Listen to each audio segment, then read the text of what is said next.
வாழிய செந்தமிழ் வாழ்க நற்றமிழர் வாழிய பாரத மணித்திருநாடு.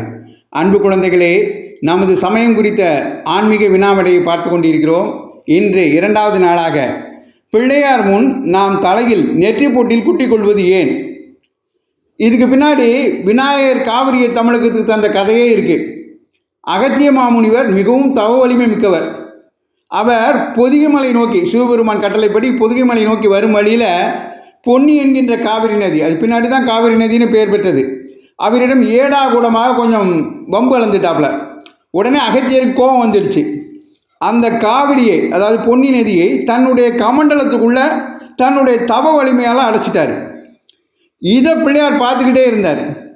என்னதான் பொன்னி நதி அகத்தியர்கிட்ட நடந்துக்கிட்ட முறை தப்புனாலும் ஊருக்கும் உலகுக்கும் பயன் தர வேண்டிய ஒரு நதி ஒருத்தருக்கும் பயன் இல்லாமல் கமண்டலத்துக்குள்ள அடப்பட்டு கிடக்கிறது சரியில்லையே அப்படின்னு பிள்ளையாருக்கு தோணித்து.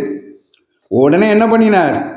அகத்தியர் தியானத்தில் மூழ்கி இருக்கும்போது பிள்ளையார் ஒரு காக்கையா உருவம் எடுத்து பறந்து போய் கமண்டலத்தை கவுத்து விட்டுறாரு. உடனே பொன்னி நதி ஆறாக மாறி பெருக்கெடுத்து ஓடுகிறது. காகத்தால் விடுவிக்கப்பட்டு விரிந்து ஓடியதால் காவிரி என்ற புது பெயரும் அதுக்கு உண்டாகுது. கண் விழிச்சு பார்த்த அகஸ்தியருக்கு கோபமாக வருது. உடனே காக்கை வடிவில் இருந்த பிள்ளையார் ஒரு அந்தன சிறுவனாக மாறி ஓட ஆரம்பிச்சிடுறார். கோபத்தில் அந்த சிறுவனை துரத்தி கொண்டே போன அகத்தியர் அந்த பையனை பிடிச்சி அவன் தலையில் நங்குன்னு ஒரு கொட்டு வைக்கிறார். உடனே அந்த பையன் பிள்ளையாராக மாறி அகத்தியருக்கு காட்சி கொடுக்குறார். அடடா, முழு முதற் கடவுளான பிள்ளையாரையா நான் குட்டினேன் அப்படின்னு வருத்தப்பட்டு அகத்திய மாமுனிவர் தன்னுடைய நெற்றியில் தானே குட்டி கொள்கிறார். அப்போ அவர் ஒன்று சொல்கிறாரு, உமது முன்பு நெற்றியில் குட்டி கொண்டு வழிபடும் மெய்யன்பர்களின் குறை தீர்த்து அருள் புரிய வேண்டும் அப்படின்னு விநாயகர் பெருமானை வேண்டுகிறார்.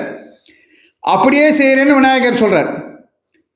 அதிலிருந்து இந்த மாதிரி பிள்ளையாருக்கு முன்னாடி நெற்றி பொட்டில் குட்டிக்கிற வழக்கம் ஏற்பட்டது. ஆனால் இந்த நெற்றி பொட்டில் குட்டிக்கிற வழக்கம் ஒரு நல்ல பழக்கம். என்னென்னா, அந்த இடத்துல தான், அந்த நெற்றி பொட்டில் தான் டெம் லார் லார் லோப் அப்படிங்கிற ஞாபக சக்தியை தூண்டும் நாடிகள் அமைந்துள்ளன. டெம் லார் லோப் அப்படிங்கிற ஞாபக சக்தியை தூண்டும் நாடிகள் அமைந்துள்ளன. இந்த இடத்துல குட்டிக் கொள்வதால் நமது நாடிகள் தூண்டிவிடப்பட்டு நமது உடலில் சுறுசுறுப்பும் உள்ளெழுச்சியும் உண்டாகிறது. அதனால் நெற்றியில் குட்டிக் கொள்வதன் மூலமாக விநாயகரையும் மகிழ்விக்கிறோம், நமக்கும் சுறுசுறுப்பும் நல்ல உள்ளுணர்ச்சியும் கிடைக்கிறது. எனவே எப்பொழுதும் விநாயகர் முன் நாம் நெற்றி போட்டில் குட்டி கொண்டு வழிபடுவோம் என்று கூறி விடைபெறுகிறேன். இது போன்ற ஆன்மீக வினாவிடையை தொடர்ந்து கேட்க பாரத மணி திருநாடு சேனலை தொடருங்கள். நன்றி, வணக்கம், ஜெய்ஹிந்த்.